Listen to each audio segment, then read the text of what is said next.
കലോത്സവ നഗരിയിൽ ഇങ്ങനെ നടക്കുമ്പോൾ നമ്മുടെ പ്രശസ്ത എഴുത്തുകാരനും നാടകകാരനുമായ പത്മനാഭൻ ലാത്തൂർ സാറിനെ നമ്മോടൊപ്പം കിട്ടിയിട്ടുണ്ട്.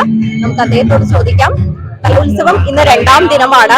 നാടക മത്സരത്തിൽ താങ്കളുടെ കുട്ടികളും മത്സരിച്ചു. എങ്ങനെയായിരുന്നു നാടക മത്സരത്തിന്റെ നിലവാരം? എങ്ങനെയായിരുന്നു ഈ ഒരു വർഷത്തെ ജില്ലാ കലോത്സവത്തിൽ? ഇന്നലെ യുപി വിഭാഗത്തിന്റെ സംസ്കൃത നാടക മത്സരമായിരുന്നു. ഗംഭീര മത്സരമായിരുന്നു. 7 നാടകങ്ങൾ മികച്ച നാടകങ്ങളായിരുന്നു.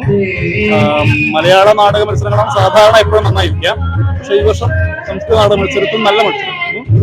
അതിൽ 1ാം സ്ഥാനം നേടിയത് ഞാൻ എഴുതിയ നാടകമാണ്. പനയാല് യുപി സ്കൂള് അവതരിപ്പിച്ച നാടകം. 2ാം സ്ഥാനവും എന്റെ വേറെ നാടകമാണ്.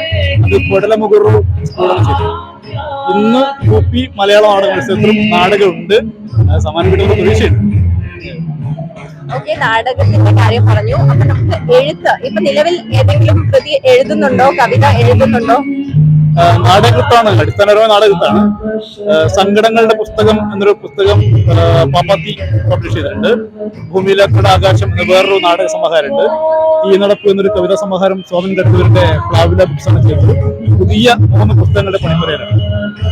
ഈ ഒരു കലോത്സവത്തെ താങ്കൾ എങ്ങനെയാണ് വിലയിരുത്തുന്നത്? കലോത്സവം മൊത്തമായി എടുത്ത് നോക്കുകയാണെങ്കിൽ താങ്കൾ എങ്ങനെയാണ് ഈ ഒരു കലോത്സവത്തെ വിലയിരുത്തുന്നത്?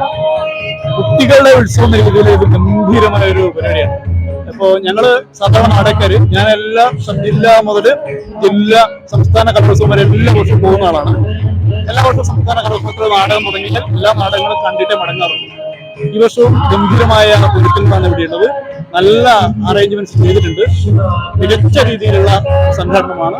നല്ല അനുഭവമാണ്. കലോത്സവം എന്ന് പറയുന്നത് കുട്ടികൾക്ക് ഒരു മത്സര ബുദ്ധി കൊടുക്കുന്ന ഒരു സാധനമാണെന്ന് പലരും പറയുന്നുണ്ട്. ഒരു എഴുത്തുകാരൻ എന്ന നിലയിൽ താങ്കളോട് ഞാൻ ചോദിക്കുകയാണ്, ഈ കലോത്സവം അനുകൂലിക്കുന്നു, പ്രതികൂലിക്കുന്നു? ആത്മപ്രകാശനമാണ് ഏത് മനുഷ്യന്റെയും ഏറ്റവും വലിയ ആഗ്രഹം. ഞാൻ ആരാണ് എന്ന് നാടിനെയും നാട്ടുകാരെയും വീട്ടുകാരെയും ഒക്കെ അറിയിക്കേണ്ട അവസരം ഓരോ മനുഷ്യനും ആഗ്രഹിക്കുന്നു. ഒരു കുട്ടിയാവട്ടെ, കുട്ടി എന്ന നിലക്ക് ഏറ്റവും കൂടുതൽ ആഗ്രഹിക്കും താരമാവുക. കുട്ടി താരമാവുകയാണ് നമ്മുടെ നാടിന് മുമ്പിൽ. ആ നിലയിൽ ഇത് വലിയൊരു സംഭവമാണ്. ഇങ്ങനെയുള്ള ആഘോഷങ്ങൾ വേണം എന്നാണ് എന്റെ ആഗ്രഹം. ചില പോരായ്മകളൊക്കെ ഉണ്ടാവും, അത് സംഘടനയുമായി ബന്ധപ്പെട്ട കാര്യങ്ങളാണ്. അത് പരിഹരിച്ചാൽ ഒരുപക്ഷെ നമുക്ക് കുട്ടികൾക്ക് കൊടുക്കാൻ പറ്റുന്ന ഏറ്റവും വലിയ അവസരങ്ങളാണ് ഈ കലോത്സവം.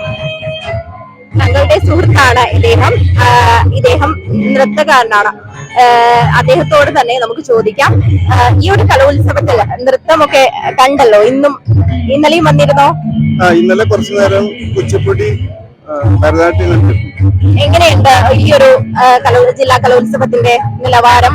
അതുപോലെ തന്നെ മത്സരങ്ങൾ ആ പഴയ കാലത്ത് പോലെയാണോ? ഈ ഭരതനാട്യം കുച്ചിപ്പുടിയിലൊക്കെ പല മാറ്റങ്ങളും വന്നിട്ടുണ്ട്. അപ്പം എങ്ങനെയാണ് അത് വിലയിരുത്തുന്നത്? തീർച്ചയായും വലിയ മാറ്റം കാണുന്നുണ്ട്. പഴയ രീതി പോലെയല്ല. പിന്നെ നൃത്ത ഇനങ്ങളായാലും അതിലെ പുതിയ ഐറ്റങ്ങൾ ചിട്ടപ്പെടുത്തുന്ന രീതിയിലും അതിന്റെ അവതരണത്തിലും ഒക്കെ കിട്ടുന്നില്ല. പഴയ രീതിയിലുള്ള വലിയ മാറ്റങ്ങൾ നമുക്ക് സാധിക്കും.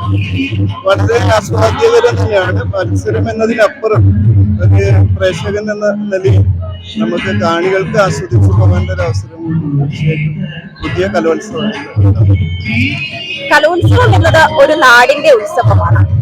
അതുപോലെ തന്നെ ഈ എഴുത്തുകാരോടും നമ്മൾ പലതും ചോദിച്ചറിയുമ്പോൾ കലോത്സവത്തെ എങ്ങനെ അവർ വിലയിരുത്തുന്നു എന്നും നമുക്ക് അറിയാൻ കഴിഞ്ഞു. പത്മനാഭൻ ലാത്തൂരാണ് നമ്മോടൊപ്പം ഇപ്പോൾ അല്പനേരം സമയം ചിലവഴിച്ചത്. അദ്ദേഹത്തിൻ്റെതായ കലോത്സവ കാര്യങ്ങൾ അദ്ദേഹം വിശദമായി പറഞ്ഞു. ക്യാമറാമാൻ ബാലകൃഷ്ണൻ പാലക്കിക്കൊപ്പം വിഭിഷ ബനി, സിറ്റി ന്യൂസ്.